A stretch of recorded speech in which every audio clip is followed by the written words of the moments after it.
Dit is 'n hele paar goed waaroor ons wil praat. So kom ons maak hierdie hele ding waaroor ons vanmôre gepraat het prakties. En ek gaan jou vra om saam met my te kyk na die Sabbat. Nou, as ons kyk na die Sabbat, dan dink ek dit sou 'n fout wees om te dink, as ek net, jy weet, Vrydag aand of Saterdag by 'n geloofsgemeenskap opdaag, dan is die saak afgehandel. Nee. Die mitzwa is bietjie breër as dit. Dit behels, ek het dit vroeër gesê, 'n volle 24 uur waar jy in 'n ander dimensie ingaan. En dis ook nie die gevlegte brood en die heuning en die wyn nie. Dis al daai goed, is pragtige tradisies. En hulle is die moeite werd om aan te leer, maar hulle is nie die gebod nie. Weereens, jy kan die tafel op Vrydag aand skitterend dek en steeds die dimensie van die Sabbat self nooit verstaan nie. Dit beteken, ek en jy het nodig, maar daar moet 'n praktiese handleiding wees, want hoe gaan ons nou weet, hoe moet ons hierdie Sabbat aanpak? Hoeveel keer sê Vader nie vir ons in die Torah, hou my Sabbat, hou die 7de dag is die Sabbat, hou my Sabbat, maar hy sê nie vir ons hoe om dit te doen nie. So, waar kry ons daai praktiese handleiding? Jesaja 58:13. As jy jou voet weerhou van die Sabbat, om nie jou sake op my afgesonderde dag te doen nie, en as jy die Sabbat 'n verlustiging noem, en die afgesonderde dag van Jahwe hoog hou, en as jy dit eer, deur nie jou gewone gang te gaan nie geleentheid vir jou sake soek, of ydelle taal praat nie, dan sal jy jou verlustig in Jahwe. En ek sal jou laat ry oor die hoogtes van die aarde, en jou laat geniet die erfdeel van jou vader Jakob, want die mond van Jahwe het dit gesê. Dis 2 kragtige verse daai, sou ek sê. Nee, so kom ons begin net opbreek, dat jy net kan sien, want ek wil vir jou wys aan die hand van wat is mitzwa, wat is prosedure. Kom ons kyk, wat sê hy vir ons. Hy sê, die woord wat hy daar gebruik is gefets. Gefets is jou eie plesier, jou eie besigheid. Hou jy van perdewedrenne? Dis jou gefets. Dis plesier. En onthou nou, plesier is nie sleg nie. Wat hy net sê daar is dit, op die dag van my heiligheid, die dag van my afgesonderdheid, sit jou plesier eenkant, sit dit op sy. Goed? Nou weet ek, party van julle dink dadelik, maar nou, wat nou as my werk vra dat ek daardie dag moet inklok?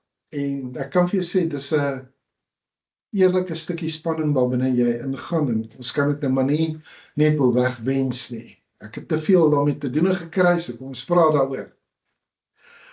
Wat van ons afhang, moet ons doen. As dit beteken ek moet met my werkgewer gaan praat en vra of my skof kan verander word, daai gedeelte is my verantwoordelikheid. Dis my ywer. Ek moet die ziel hê om dit na te jaag, om seker te maak dat ek alles in my vermoë gedoen het, dat ek nie op die Sabbat hoef te werk nie. Op grond van hierdie skrif. Nee? Jy doen nie jou eie sake nie, jy doen nie jou eie werk nie, op grond van hierdie. As die omstandighede dit regtig nie toelaat nie, dan is ons by 'n totaal ander gesprek, een wat ons individueel moet uitvoer. Ons kan nie die uitsonderings sommer nou net 'n algemene wet maak nie. Maar die eerste stap gaan wees, ons moet probeer. Jy moes probeer het. Nou hoor nou mooi. Jy weet, ek het nou gekry, persoonlik daarmee te doen gekry, hierdie man is hierdie eiendomsagent, en dan wil hy nou eiendomme verkoop, en dan reël hy dit vir die Saterdag. En dan sê ek, nee, maar hoekom reël jy dit nie vir die Sondag nie? Jy weet, dis juist die probleem. Hulle werk volgens die wense van wie ook al die koper of die verkoper is, en hulle probeer nie om dit te skuif nie, en dan word dit 'n verskoning. En ek sê altyd, my manier hoe ek dit beskou is nie dat ek kom met 'n aanklag na jou toe nie, maar ek sê vir jou, as die kalf nie die put is nie, moet nie die kalf in die put gaan gooi nie. Jy kan mos eintlik baie beslis daar staan en sê, mense, ek kan dit ongelukkig nie Saterdag doen nie, maar my dagboek is oop vir Sondag of vir Maandag. Hoe lyk dit? Kan verstaan? Jy kan dit afdoen. Jy het mos vir Vader gevra. So, werklik waar, ek sê weer, moenie die kalf in die put gaan gooi nie. Weet jy, 'n soortgelyke ding gaan altyd gebeur. Almal wil mos trou op 'n Saterdag, op die Sabbat.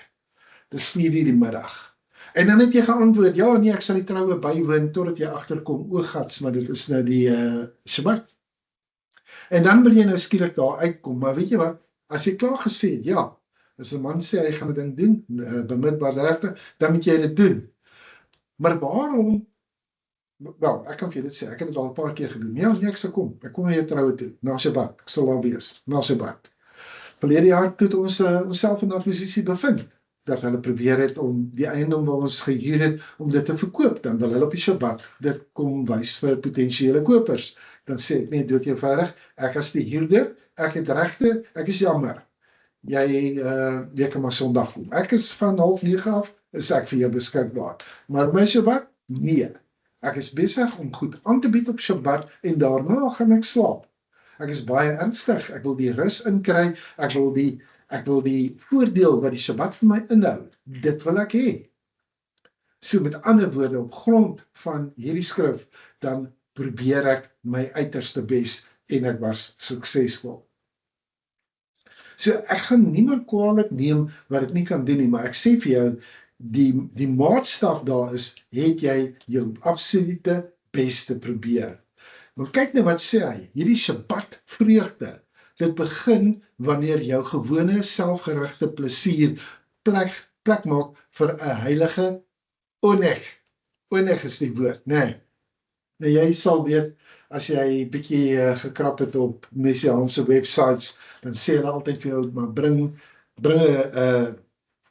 'n dis vir die oneg. Die oneg is na die lering, wanneer ons 'n bietjie sosiaal met mekaar verkeer, dan eet ons een van die etes wat ons veronderstel is om te moet eet. Daar's 3 etes, nee, wat jy op die Sabbat moet eet, volgens, as jy skrif mooi gaan kyk.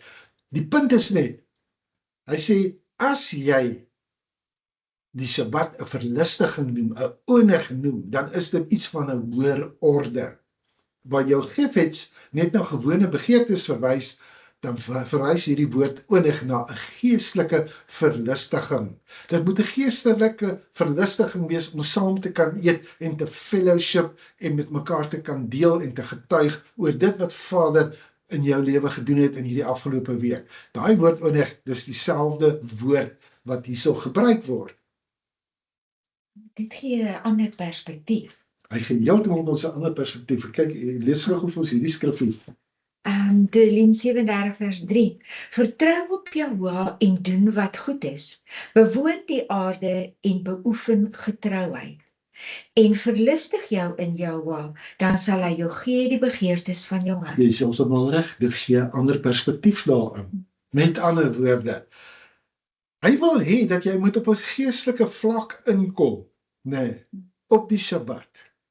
Hy wil, kan jy onthou? Ja, jy is nie sommer maar net hier in nie. Ja, of jy doen dit Ja, net dis nou maar tyd en nou, ja, die shofar het nou al geblaas en, ag ja, ons gaan nou maar net aan. Nee, sê jy, dis het my wel, jy moet dit afsonder.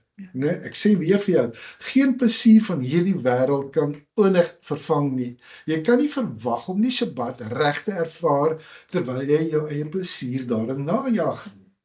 Jy kan nie, dit doen nie. Sien jy, dis 'n program, dis nie 'n geïsoleerde daad nie. Eerstens, jy hou jou voet terug van die gifets, jou eie plesier.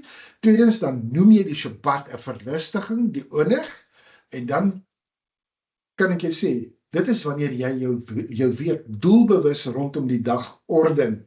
Dis nie net 'n dag van onthouding te midde van 'n onveranderde week nie. Ek sê vir jou, hier in die begin, wanneer ek die Sabbatte dan nou vir mense geleer het, weet hoe om dit te doen, dan vertel ek vir hulle, op 'n Dinsdag dan stap hierdie Jood, dan stap hy by hierdie slaghuis verby, hy sien hierdie skaap buite en hy dink onmiddellik, hierdie gaan werk vir vir Shabbat, yes, en hy koop vir hom. Maar donderdag dan stap hy daar verby en dan kry hy hierdie beefrol. O nee, hierdie gaan werk vir Shabbat. Dan kry hy, hulle is ingestel heel week, die volle week op Shabbat. En Alles oorvloed vir Shabbat. oorvloed vir Shabbat. Weet jy, hulle sal self uithonger in die res van die week. Maar op Shabbat, dan loop daar tafels oor. Het ons dit nie ervaar in Israel nie. Ons het eerstehandse kennis gekry, eerstehands daarmee te doen gekry, nee. So, kom ons maak dit net 'n bietjie eerlik en modern. Vir party van ons is die gifets nie perdebedrenne nie, maar jou foon. Of dalk jou Instagram. Dit is 'n reeks episodes wat jy wil deurjaag. Daar's 'n paar werkseposse wat jy net so vinnig wil check. Nou, niks daarvan is sondig op sigself nie. Maar as die Shabbat net nog 'n dag is waarop jy dieselfde skermgewoontes voortsit, het jy die dag werklik afgesonder, soos wat vir jou gevra word? Want dis die vraag wat Jesaja ons vra. Nee, is nie wat mag ek nie doen nie, dis waarvoor maak ek plek? 'n Ete sonder jou foon op die tafel, 'n wandeling, 'n stappie, 'n gesprek met iemand wat jy liefhet, sonder om elke 10 minute te kyk wie geskryf het.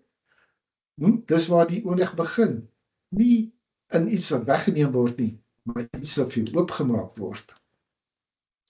Dan sê hy vir jou, en ek het dit daar vir jou, hy sê, en as jy dit eer deur nie jou gewone gang te gaan nie, jy sien, daar's nog 'n woord wat ek en jy van kennis moet Met neem. ander woorde, as jy doen wat jy nie op Maandag, Dinsdag, Woensdag, Donderdag en Vrydag gedoen het nie. Ja. Yes. Kan jy onthou, as jy wil gaan na die Westelike muur toe, as jy dink die Shabbat het nou al gebreek, dan kom daar van die mense en hulle sê, sit asseblief jou foon weg. Ja. Sit net asseblief jou foon weg. Weet jy, eer net saam met ons die Shabbat. Sit hom net weg. En jy wil alles wil jy afneem en jy wil dit skelm afneem en want jy wil tog net so herinneringe hê van wat daar by die muur gebeur. Maar weet jy wat? In werklikheid is jy besig om te oortree. Want hulle wil nie hulle eie sake volg nie. Hulle wil nie hulle gewone gang gaan nie. So, hulle gee gewig, 'n kawat aan die dag. So, hoe gee jy aan hierdie dag sy gewig? Nou, Jesaja sê vir jou, sodat jy nie jou eie weë volg nie, dat jy nie jou eie woorde spreek nie, dat jy nie die Shabbat behandel as 'n dag om 'n groot besigheidsdeal aan die ander kant van die wêreld te beklink nie. En ek wil nou iets van jou persoonlik met jou deel, en jy sien, ek kan dit nie vir julle beskryf nie, jy moet dit self beleef. Ek het dit voor die tyd het ek dit ook vir 'n paar mense gesê, as ek vir jou probeer verduidelik hoe sjokolade smaak, dan moet jy dit nog steeds self gaan proe. Sjokolade smaak na sjokolade. Ek kan net so ver gaan en jou vertel, dit is sjokolade. Jy weet nog nie dis sjokolade nie. Jy moet dit self proe. Dit is jou eie unieke geestelike ervaring met jou Vader. My plig is om jou uit te nooi vir jou te sê, dis iets goed vir jou. Die skrif sê vir my en vir jou 6 dae. In 6 dae moet jy al jou werk doen. So as jy die Shabbat aan jou wil gee, dan moet jy alles rondom dit organiseer. Want rus volg altyd op die voltooide werk, nooit op die onvoltooide werk nie. En kyk wat beloof hy, hy sê, dan sal jy jou verlustig in Jahwe, en ek sal jou laat ry op die hoogtes van die aarde, en ek sal jou voed met die erfdeel van Jakob, jou vader.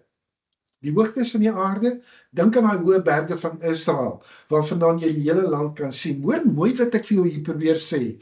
Ek wil regtig hê, jy moet nie hierdie oomblik laat verbygaan nie. As ek dit nie reg sê nie, help my reg. Asseblief, ek vra jou mooi. Hoor mooi, hy sê, op die hoogtes van die aarde ry beteken, jy sal geestelik dinge weier sien, as wat jy ooit in die gejaagdheid van jou daaglikse lewe sien. As jy die Shabbat afsonder, as jy nie jou eie praatjies het nie, verstaan, as jy doen wat Jesaja hier vir jou sê, dan gaan jy geestelik beter sien, beter raak sien, wat jou vir jou het vir die week. Dis regtig. Jy gaan skerper wees. Jy gaan geestelik skerper wees.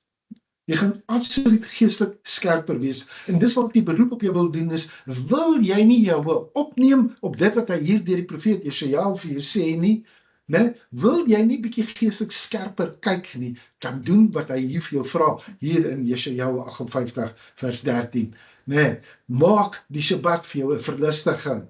Nee, laat toe dat hy jou laat ry op die hoogtes van die aarde. Laat toe dat hy jou voed met die erfdeel van Jakob, jou vader. Laat dit toe. Jy sien, dis hier waar die begrip menuga kan inkom. Dit leer ons baie Hebreëus vandag, hè? Dis hoekom ek gesê het, ons is hier in vir 'n groot ding vandag om te probeer verstaan wat dit is wat Jehovah vir ons hier in Parasha Iket probeer sê. Okay, menuga. Menuga is ware rus. Dit beteken nie net om stil te sit en onbeweeglik te wees en niks te doen nie, maar dit beteken om op die vlak van die gees alreeds 'n voorsmaakie te hê van die Olam Haba, die toekomstige wêreld. Nee, en soos enige goeie gewoonte word daai voorsmaakie oor tyd gevorm. Nie net met een perfekte Sabbat nie, maar met week na week na week, waar jy nie jou rigting verloor nie. Dis die een dag wat jy te alle tye bo al die ander stel. En sover as moontlik, dan orden jy jou lewe rondom dit, sodat jy op daai dag nie werk nie, nie uitelike praatjies het nie gifets nie, maar ook dit 'n verlustiging noem. Is my 'n verlustiging om te sê ek het die Sabbat afgesonder, ek is in die teenwoordigheid van Vader. Ek wil in sy teenwoordigheid wees, ek wil hoor, ek wil saam met medegelowiges by mekaar kom, ek wil die woord bestudeer, ek wil hoor wat sê Vader vir ons, ek wil hierdie oornigete saam met hulle doen, ek wil fellowship hê met hulle. Dis wat ek wil hê. Goed. So, dis wat ons altyd so waardeer van Sukkot, want dit is dan die enigste tyd wat ons by mekaar kom en wat ons mekaar so kan geniet en dit werklik so kan beleef. Ja, weet jy almal die tafel dek en die dag afsonder en so, en jy weet, dat ons al daai dinge kan doen. So, mag Vader ons die genade gee om helder aan hierdie goed vas te hou. En ek moet bysê, al kan hierdie geestelike verlustiging op hierdie besondere manier op 'n vasgestelde dag ervaar word, moet ons nie dink dit is net beperk tot Sabbat nie. Anders sou hy nie die res van die week ook vir ons gegee het nie. Jou Sabbat houery het 'n invloed op die res van jou week. So Sabbat is amper 'n oefensessie vir my en vir jou om in daai verlustiging te kan ingaan. Goed. So, ek hoop dit het nou vir jou 'n paar dingetjies oopgemaak rondom Sabbat. Kan jy sien? Ek wil tog net 'n paar goed sê, en ek dink ek moet miskien teruggaan daarna toe, en ek wil net vir jou sê, Sabbat, om dit af te sonder, om die shofar te blaas, doen jy 18 minute voor die tyd. Wie het gesê jy moet doen 18 minute voor die tyd? Die skrif sê dit nie. Dis 'n prosedure. Maar daai prosedure moet vir jou wys na die mitzwa. Dit moet deel wees van die mitzwa. So ek kondig dit aan. Mense, ek wil vir jou sê, hier kom die Sabbat. Dan, sodra die son onder is, dan skei jy die dag letterlik af. En wat doen jy? Kedusha. Net, jy gaan met die wyn, die neem van die wyn, sonder jy die dag af vir Vader, en jy maak die mitzwa groter. Hou my Sabbat. Gedenk die Sabbatdag dat jy dit heilig, dat jy dit apart stel. Kan jy sien? Die wyn en die brood. Dan doen jy die wyn en die brood. Weet jy wat, jy kan die kerse ook doen. Nee, maar wag so 'n bietjie broer, jy is nou besig met die prosedures soos die Fariseërs. Ons dog julle doen dit soos die Fariseërs. Weet jy wat? Daar's niks in daardie prosedure wat nie as 'n learning tool is om vir jou te wys wat sê die mitzwa om die Sabbat te hou nie. As ek die 2 kerse aansteek, dan sê ek vir jou, weet jy wat? Deur die vrou het die lig uit die wêreld uitgegaan. Dis Eva. Deur die vrou het die lig teruggekom. Dis Miriam. Hier sien ons al klaar. Dit wys na die mitzwa. Ek kan vir jou sê, remember and keep. Remember the Sabbath to keep it. Om dit te bewaar, om dit te bewaak. Nee, hy gee vir jou, dis wat jou kerse vir jou gaan sê. En dan waai hulle dat hierdie moet deur die hele huis trek. Dis 'n profetiese aksie wat jy neem om dit te kan sê. Nee, maar ek is nie commanded om dit te sê nie, om dit te doen nie. Luister, jy is ook nie commanded om asem te haal nie, hoekom doen jy dit? Sorry vir daai ene, maar dis die waarheid. Dit moet dui op jou, die prosedures wat jy volg, om Vader te eer.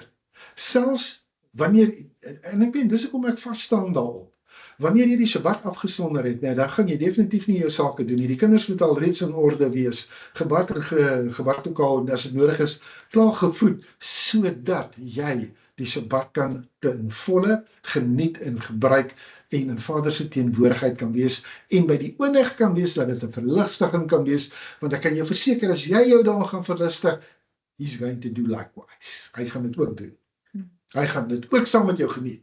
He wants to be there. Hy wil weet dat jy hom in ag neem en dat jy weet, hy is ook aan hierdie tafel van jou. Hy wil dit weet. Hy wil weet dat jy regtig dit 'n verlustiging noem. Goed. Ek wil 'n bietjie aangaan. Die wag wat alles bymekaar hou, is die woord mishmeret. Ons het van tevore daaroor gepraat. Devarim 11 vers 1. Kan jy sien, ons spring nou so 'n bietjie. Daarom moet jy Jahweh jou Elohim lief hê en altyd deur sy ordeninge, sy insettinge sowel as sy verordeninge en sy gebooie hou. Kan jy sien, hier gaan ons alweer waarmee ons begin het, nee. Ja. Jy moet alweer, jy moet Shema, en Asa, jy moet dit doen, oor en oor sê. Nou daai mishmeret is om die heilige of die afgesonderde plek binne te gaan, en die tweede mishmeret wat jy daar kry, is jy vat dit na die laar toe, dan die derde mishmeret wat jy gaan kry uit hierdie parasha uit, is om die land van Israel binne te gaan. Met ander woorde, die woord mishmeret bestaan uit die letters uit Shin, Mem, Resh, en in Engels sal dit beteken to guard, to keep, to watch, to protect. Kan jy sien, hier kom dit alweer. Jy gaan hierdie gebooie van hom, gaan jy bewaak, jy gaan dit hou, jy gaan dit beskerm, jy gaan met aandag gee daaraan, om dit noukeurig gedoen te kry. Goed, so jy kan sien dat jou liefde en jou waaksaamheid, onthou jy Yeshua het gesê, waak en bid. Jou liefde en jou waaksaamheid kom hierso op dieselfde vlak. Dit is waar hierdie mishmeret, die wag is wat saam met jou in hierdie ding in beweeg. Jy sal nie alleen in die heilige plek kon ingaan nie. Jy sal nie alleen in die laar kan ingaan nie. Jy kan ook nie hier alleen ingaan nie. So hierdie is nie net nog een gebod langs die ander een nie. Dis waar al die res van hierdie gebooie uitgedruk word. Daar's 'n sinergie hierso. Voorbeeld. Jy sny 'n koek in stukke. Dis nog steeds dieselfde koek, is dit, nee. Sodra die stukke geskei is, dan is dit iets anders dan. Maar wanneer 'n ding een gemaak word, dan is dit die samehang. Dus die mishmeret is die gom wat al hierdie gebooie, verordeninge en regsbepalings saambind, sodat dit in sy geheel 'n betekenis het, een betekenis het. Sien, dieselfde rede hoekom jy nie 'n vriendskap kan opdeel in dele wat maklik is. Jy kan nie net sê, jy weet, ek hou van jou wanneer alles nou net mooi loop nie, maar wanneer jy my nodig het 4 uur die oggend, nee, dan tel dit nie meer nie. Nee.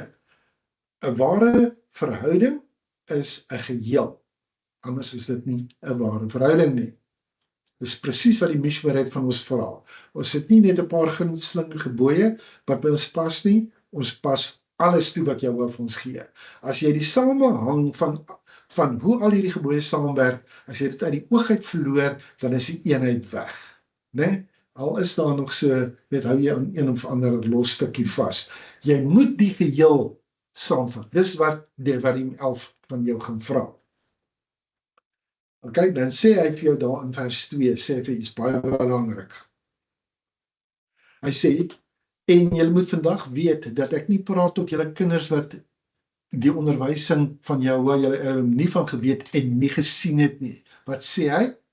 Hy sê spesifiek, hy sê, kom ek gee hom vir jou so, hy sê, ek praat nie met julle kinders nie, wat nooit die tugtiging, die grootheid, die sterk hand van Jahweh gesien het nie. Ek praat met die geslag wat dit self beleef het, die tekens en die wonders in Egipte, of in Mitzrayim, teen Farao en sy hele land, en sy hele, jy weet, alles wat gebeur het met die perd en die strijdwaans van die Egiptiese leer en die Rooi See, toe dit toegevloei het en sovoorts.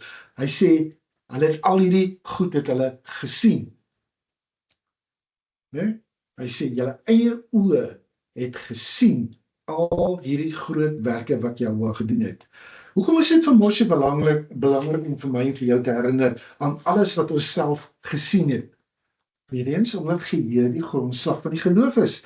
Geloof kom uit die gehoor en die gehoor uit die woord van Elohim. Jou gehoor. So dis hoekom het van geslag na geslag, onthou, hulle het nie met al hierdie Torah rolle wat op beesvel geskryf is rondgeloop nie. Nee, hulle het nie. Hulle het dit in hulle geheue bewaar. Dis dieselfde rede waarom families vandag nog stories vertel by 'n tafel. Dis nie net nostalgies nie, maar dis omdat 'n mens vergeet waar hy vandaan kom, en as jy vergeet waar jy vandaan kom, onthou jy het verlede week daaroor gepraat, dan gaan jy baie gou vergeet wie jy is. Soos jy vergeet dat jou al van tevore deurgedra het, deur 'n moeilike jaar, 'n verhouding wat verbrokkel het, 'n tyd van onsekerheid, dan begin jy optree asof jy alleen is. Moshe wil hier nie hê dat Israel daai geheue verloor nie. En hy wil ook nie hê, as ons eerlik moet wees, dat ons dit verloor nie. Onthou jy, ons het ook van tevore oor die Pasga lam gepraat. Geen been van die lam mag gebreek word nie. Daar in Shemot, dan sien jy weer eens, dis 'n gebod, dis 'n gok, dis 'n verordening wat nie oortree mag word nie, juist omdat dit gepraat het van een wat sou kom. Dis 'n profetiese aankondiging. Nou hierdie profetiese aankondiging is vir jou gegee, lank voordat die soldaat daar by die volterpaal van Yeshua gestaan het om Yeshua se bene te breek, en wat hy gesê, nee, hierdie is klaar dood, so hy hoef nie sy bene te breek nie. So met ander woorde, wat Vader vir jou hier in Parasha Ekev gee, is iets wat alreeds lank bly staan, dit het alreeds steeds die krag om tot uitvoering te bring dit wat hy gesê het. Né? Met ander woorde, dit is alreeds daar profeties vir my en vir jou gegee. So, dit gee net vir ons nog 'n manier om terug te dink aan wat ons vroeër oor die mitzwa, die nakoming van die mitzwa teenoor die prosedure gesê het. Dink aan daai Pasgatafel, daar's blaarslaai, daar's soutwater, daar's bitterkruie, daar's wyn, nog vele meer. Maar as iemand vir jou vra, wat is die kern van hierdie ding en wat kan weggelaat word, dan kan amper alles wegval. Geen soet gereg nie, geen spesiale kersse nie, geen wyn nie, die tafel gaan nog steeds bly staan met twee goed, ongesuurde brood en bitterkruie, en natuurlik dan die Pesach lam. Elohim is nie arbitrair nie. As hy dit as 'n vaste gok ingestel het, 'n belofte, 'n profetiese aankondiging wat nie net so eenkant gelaat kan word nie, dan bring hy ons weer terug na die hart van die mitzwa, nie na die versierings wat jy bygevoeg het nie. Hy bring jou altyd terug dat jy na die kern gaan kyk van wat hy vir jou gegee het. Tehillim 81:3. Blaas die ramshoring op nuwe maan, op volmaan vir ons feesdag. Want dit is 'n insetting vir Israel, 'n verordening van die Elohim van Jakob.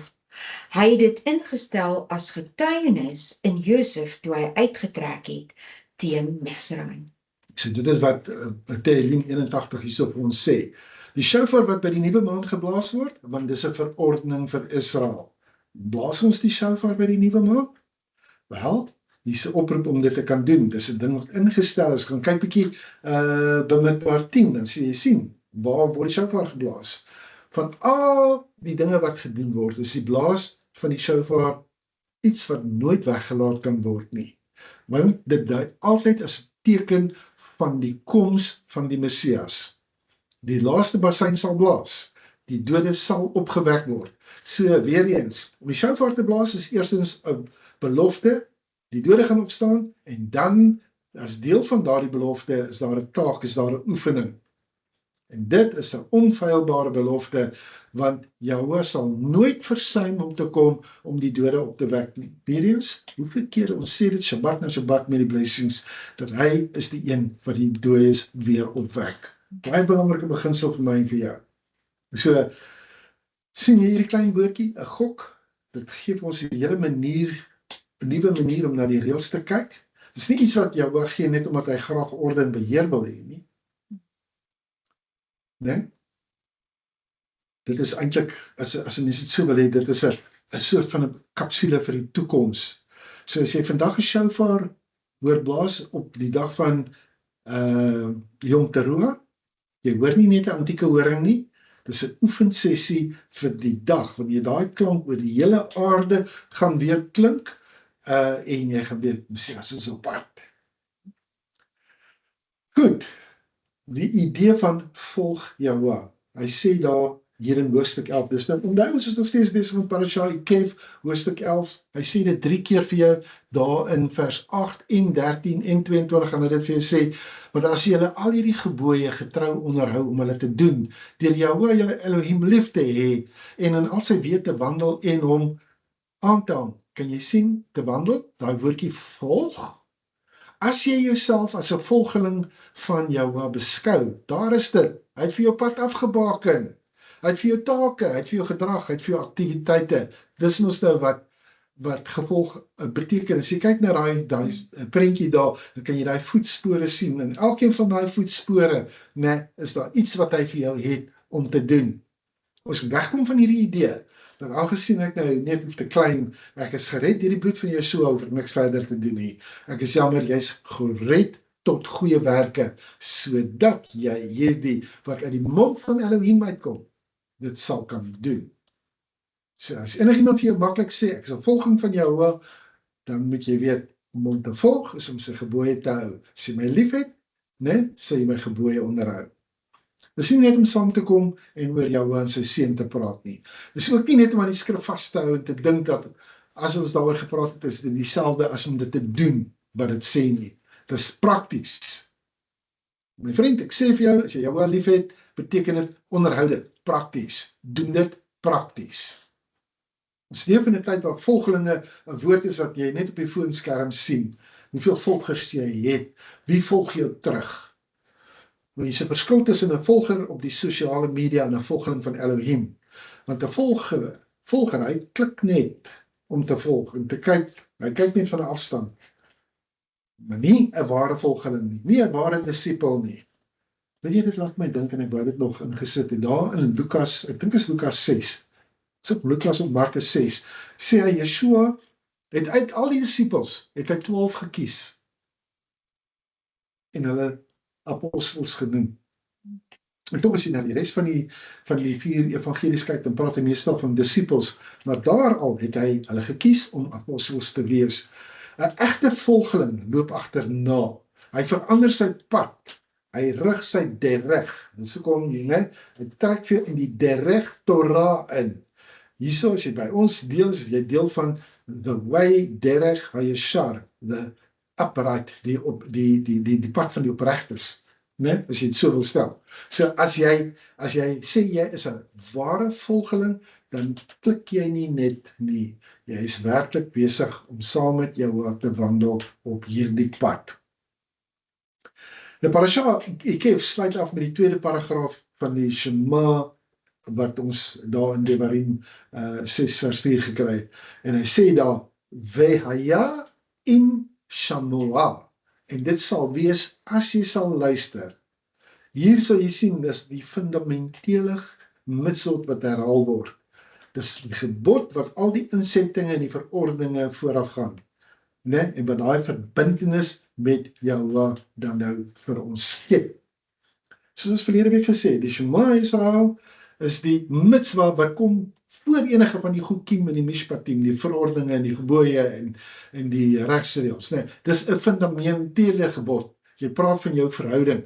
Wanneer jy kom en jy sê Shema Israel, plaas jy jou ondergeskik aan die koninkryk van Elohim, om hom lief te hê, om hom te dien met jou hele hart. Onthou, in die antieke Hebreëse denke was die hart nie die setel van die emosie, so wat ons in die westerse begrip het nie. Die hart is die setel van die denke, waar die idees ontstaan. Jy sal Jahoua lief hê met jou hele hart, jou hele siel, jou hele verstand. Dis die setel van die denke. Dis daar waar jou etiese en jou morele oortuigings woon. So dit is, as jy sê dat jy met jou hele hart dien, dan dien jy met jou hele verstand. So die afsluiting van hierdie parasha beskryf die beloning vir gehoorsaamheid en die gevolge van ongehoorsaamheid. Maar die gevolge is hongersnood, ballingskap. Jy kan sien, hy werk hier met 'n eskatologiese raamwerk, 'n vooruitskouing van hoe die geskiedenis van Israel gaan ontvou. Jeremia 31 vers 31 sê, kyk, daar kom daar, sê Jahwe, dat ek met die huis van Israel en die huis van Jehuda 'n nuwe verbond sal sluit. Nie soos die verbond wat ek met julle vaders gesluit het op daardie dag toe ek hulle hand gegryp het om hulle uit Mitzraim uit te lei nie. My verbond wat hulle verbreek het, alhoewel ek gebieder oor hulle was, sê Jahwe. Maar dit is die verbond wat ek na daardie dae met die huis van Israel sal sluit, sê Jahwe.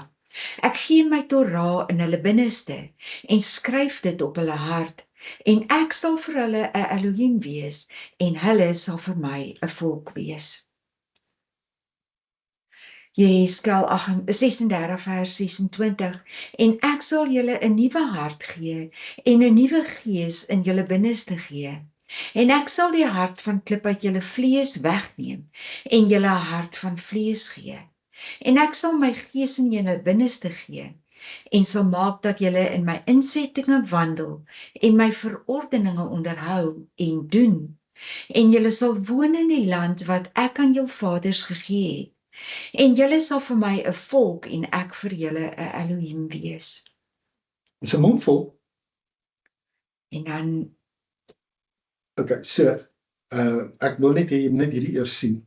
Hierdie woorde van Moshe weer klink dwars deur die profete. Jy sien daar in Jesaja, in Jeremia, in Jesegiel, hulle het gesien, as die volk die Mishpatim nie onderhou nie, dan kom daar hongersnood en ballingskap, en dit het presies so gebeur. Nee, die hele noordelike koninkryk het in Assiriese ballingskap beland. En later het Juda self in Babyloniese ballingskap ingegaan. So hierdie woorde wat jy hier in Parasha Ikef kry, dis nie 'n dreigement wat net so in die lug hang nie. Dit was 'n profetiese kaart wat regtig gebeur het, wat regtig sou gebeur. Wat ek hier vir jou wil hê, lees dit vir my, want hierdie kom nou uit die boek van Hebreërs of Ivrim 8 vanaf vers 8. Want hy berisp hulle en sê, kyk, daar kom daar, sê Jahwe, dat ek met die huis van Israel en die huis van Jehuda 'n nuwe verbond tot stand sal bring. Nie volgens die verbond wat ek met hulle vaders gemaak het op die dag toe ek hulle aan die hand geneem het om hulle uit Mitzraim uit te lei nie, want hulle het nie gebly by my verbond nie, en ek het hulle verontagsaam, sê Jahwe, want dit is die verbond wat ek na daardie dae sal sluit met die huis van Israel, sê Jahwe. Ek sal my wette, my Torah, in hulle verstand gee en dit op hulle hart skryf, en ek sal vir hulle Elohim wees, en hulle sal vir my 'n volk wees. Dit klink vir my mos nou na herhaling hierdie. Ek het gewag dat jy dit vir my gaan sê, want dis presies Jeremia 31. Dis presies wat hy daar doen. In die Brit Gadesha, in die boek van Hebreërs nogal, weet wat almal vir jou wil kom vertel oor die orde van Melchisedek en dies meer. Maar hulle vergeet, wat is dit wat hy hier doen? Hy gaan maak dat jy die mitzvot, al die gebooie gaan nakom. Hy gaan vir jou 'n nuwe gees gee. Hy gaan vir jou sy Heilige Gees gee, sy Ruach gaan hy vir jou gee. Hy gaan maak dat jy dit nakom. Nee, kan jy sien? So, wat is die doel hiervan? Nou is dit nie meer ekstern wat hulle dit het nie. Nou is dit intern. Dis nou in hulle hart. Okay? Dis nou in hulle hart. Van binne af is dit vir jou moontlik gemaak om dit na te kom. Dis hoekom dit vir jou nodig is. Omdat Israel in die vroeë dae die verbond van buite af probeer het, het hulle gefaal. En dis nie omdat Actually nog steeds, né? Yep, maar dis nie omdat Jahwe vir hulle verkeerde gebooie gegee het nie, want dis die indruk wat mense wat nee, ons het die Nuwe Testament nodig vir jou eintlik te kenne gee, want daai het nie gewerk nie, dis die letter van die wet, dit het nie gewerk nie. Hy het nie die verkeerde gebooie gegee nie, nee. Hy het vir hulle die regte gebooie gegee wat die volle bekwaamheid, die volle bevoegdheid, soos ons in die begin gesê het, bevat het om jy in staat te stel om dit te kan uitvoer. So die instruksies is nie die probleem nie. Dis die mense se harte wat die probleem is. Dis baie duidelik. So met ander woorde, die Torah het nou gegaan hier van jou kop af na jou hart toe. Daai 12 lineaal lengte. Dis wat die Torah nou is. Dit is vir jou moontlik om dit te kan doen. Die gebooie moet nou van binne afkom, sodat al hierdie gehoorsaamheid nie net 'n opgelegde las is jy weet, maar dit moet 'n natuurlike vrug wees van wat jy geword het. Dit moet natuurlik wees. So, kan jy sien, dis nou presies wat Esegiel nou hierso vir jou sê. Ek het nou hier 'n belangrike nota gemis. Esegiel sê vir ons, dis ek wat dit doen. Skies tog, hoor. Esegiel sê vir ons presies dieselfde ding met ander woorde. Hy praat van 'n nuwe hart, 'n nuwe gees, 'n innerlike vernuwing van die hart en verstand, 'n nuwe begeerte om die goedkiem en die mispartiem uit eie inisiatief te onderhou. Iemand jou dophou nie, omdat jy is wie jy nou is. Dit is hoekom. So hier is die belangrike vraag. Hoe het dit gebeur? Ons het gesien onder Esra en Nehemia het daar 'n klomp Israeliete wel teruggekeer na die land vanuit die Persiese Ryk uit. Maar was dit 'n volle vervulling van wat Jeremia en Esegiel gesê het? 'n Torah wat werklik binne in elke hart gegraveer is? 'n Volk wat volkome onder Jahwe se koningskap leef? Dit lyk nie so nie. Want die Israeliete wat teruggekeer het nooit weer 'n onafhanklike Israelitiese of 'n Joodse staat geniet nie. Hulle het met 'n probleem gesit om die waarheid te sê, toe Yeshua gebore is, toe hy in die wêreld ingekom het, toe is hulle onder Romeinse beheer. So, dis hoekom soveel van die Jode nie uit Babylon uit wil kom nie, want hulle sê, al die omstandighede wat nodig is vir die Messias om te kom, dis nie daar nie, daarom gaan ons nie terug nie. Baie belangrik om dit te verstaan, hoor. So daar maar 'n klein hoeveelheid mense het teruggekeer na Israel om weer te probeer om uitvoering te gee aan hierdie Torah beloftes en om getrou te wees daaraan. So, want al wat hierso gebeur het na Nehemia en Esra en Zerubbabel, daardie mense, daai Persiese ryk het oorgegaan in die hande van die Griekse ryk en toe daarna in die hande van die Romeinse ryk, en in 'n groot mate as jy gaan kyk wat in Israel aangaan, is hulle nog steeds in die hande van die Romeinse ryk. So met ander woorde, die volk is terug in die land, maar hulle is nie werklik vry nie. So die belofte wat Jahwe gegee het nog nie ten volle waar geword nie, en dit is reeds waar, dit moet nog net manifesteer. Nog nie behoorlik gemanifesteer nie. Sien jy hoe werk hierdie eskatologiese raamwerk wat Jahwe vir ons gee in Parasha Ekev? Dis 'n verhaal wat oor geslagte heen stadig ontvou en hy gaan uitspeel.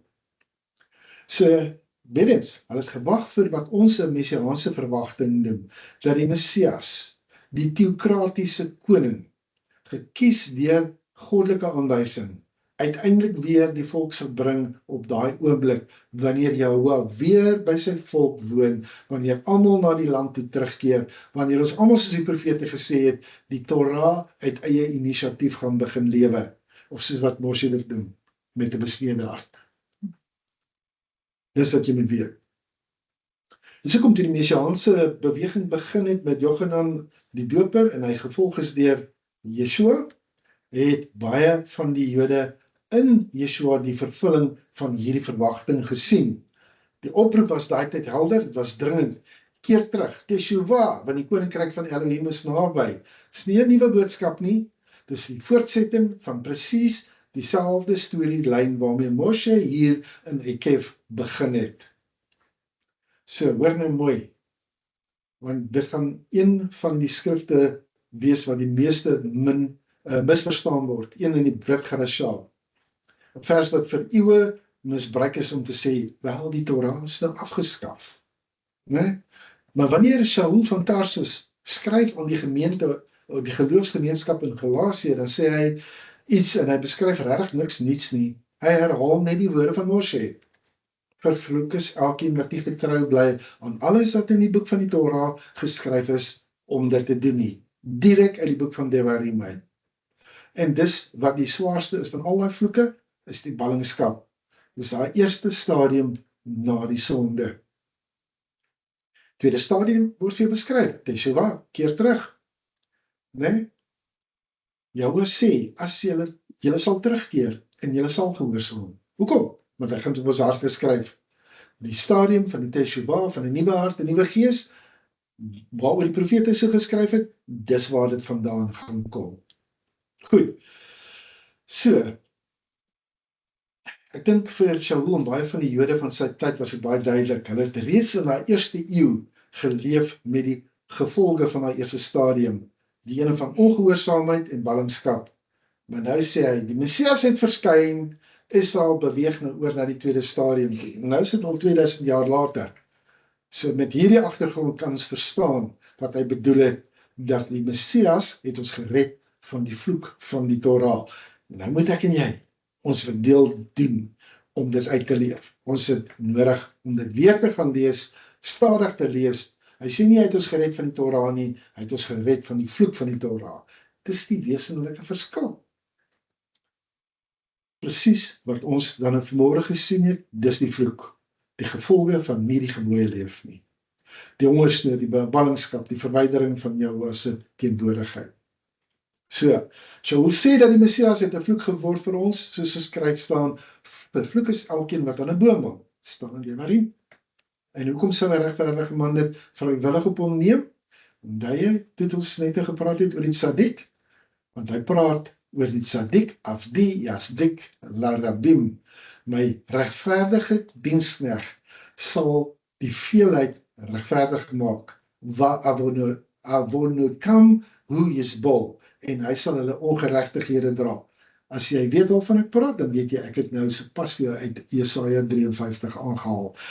Die regverdige, Vader se regverdige diensknegt sal vele regverdig maak. Dis die patroon wat ons vanoggend gesien het by Moshe en die goue kalf, deur die Zechut HaTzadik, die verdienste van die regverdige wat namens die volk intree. Dit is Yeshua. Die doel, sodat die seun van Abraham na die nasies kan kom deur Yeshua, en dat ek en jy deur emunah, deur volharding, die belofte van die Ruach kan ontvang. Dieselfde gees waarvan Jesaja gepraat het en Jeremia. Die nuwe gees om ons te lei volgens die instruksies. Nie meer op klip nie, maar gegraveer op ons hart. Dis hoekom Shaul sê, ons is nie meer onder die Torah nie, deur die Messias. Ek wil hê jy moet dit baie versigtig hoor, want dit is presies hier waar mense die grootste fout maak. Dit beteken nie dat ons nie meer gehoorsaam aan die Torah moet wees nie. Dit beteken dat die Torah vonnis ons nie meer tot die dood nie, want daardie vonnis is reeds deur die Messias gedra. Dit laat my dink aan wat jy vroeër gesê het, en dit is, weet jy wat, hè? As ons op ons eie probeer om die Torah te hou, om hierdie gebooie van Ekef te probeer hou, ons gaan val. Ons het die Ruach nodig. Ons kan dit alleen doen met hierdie nuwe hart, met 'n nuwe gees, met hierdie kan ons dit doen. En dis wat Vader wil hê. Dis hoekom hy vir ons die belofte het van die nuwe Jerusalem. Ja, ons kan sien, dit is hoekom baie mense voel, weet, ons wag. Ons bou nog aan wie ons gaan word. Dis asof hierdie belofte so stadig gaan kom en nou vir nooit gaan kom nie. Hou net in gedagte, Israel het ook vir baie lank gewag, in Mitzrayim, in die woestyn, in ballingskap, in daai stilteperiode tussen Maleagi en die geboorte van Jochanan die Doper. En elke keer was Jahwe Elohim se trou nie afhanklik van hoe vinnig die belofte gekom het nie, maar van wie hy is. Dieselfde geld vir my en vir jou. So, al hierdie woorde staan in harmonie met die profete, 'n ou en 'n nuwe verbond. Dis eintlik 'n hernieude verbond, 'n hart van klip en 'n hart van vlees, met die verwagting dat Moshe se laaste woorde aan Israel uiteindelik 'n werklikheid gaan word, Be'ezrat Hashem, soos hulle sê, met Jahwe se hulp. Be'ezrat Hashem, met Jahwe se hulp, in ons tyd. Nie 'n regering soos wat ons vandag ken nie, maar daai justisiestelsels wat ons vanmôre van gepraat het. Nie deur dwang nie, dis in ons hart, ons wil dit opreg doen. Dit kan ons net doen op die verdienste van die regverdige Moshiach. So, ons het nou al hierdie goed bymekaar getrek. So, ons sien nou, dis die antwoord wat Ekef vir ons laat. Vader is getrou, nie omdat ons het verdien nie, omdat hy 'n eed gehad het teenoor die vaders, die 3 vaders, en as gevolg van daai trou, is daar gesed wat van hom af vloei, verbondsliefde, en as gevolg van daardie liefde, kan ek en jy instap en daai gebooie onderhou. Moenie dat enigiemand vir jou sê, Die gebooie is nie vir jou nie, dis nie vir Israel nie, dis vir jou. Dit help jou, dit maak jou bekwaam, dit vorm ons karakter. En wanneer ons val en ons gaan, dan is ons nie baie ver weg van jou af nie. Daar's altyd Teshuvah, daar's altyd die geleentheid om terug te draai, daar's altyd die tyd om weer in te kom in dit wat Vader wil hê ons moet doen. Goed, hierdie is waar ons nou gaan halt roep. Ek dink ons het vir jou vandag baie inligting gegee, né? Jy kan daaroor gaan dink wat in jou gedagtes opgekom het, maar dit is belangrik vir my en vir jou om te weet dat daar is 'n pad terug en ons is klaar bekwaam gemaak en met ons wie ons identiteit is in Yeshua en ons wat gevul is met die Ruach, dan sê ek vir jou, dis moontlik om al hierdie goed te kan doen. Dis tyd dat ons opstaan en die werk begin doen waartoe Vader vir ons geroep het en wat hy vir ons voorberei het.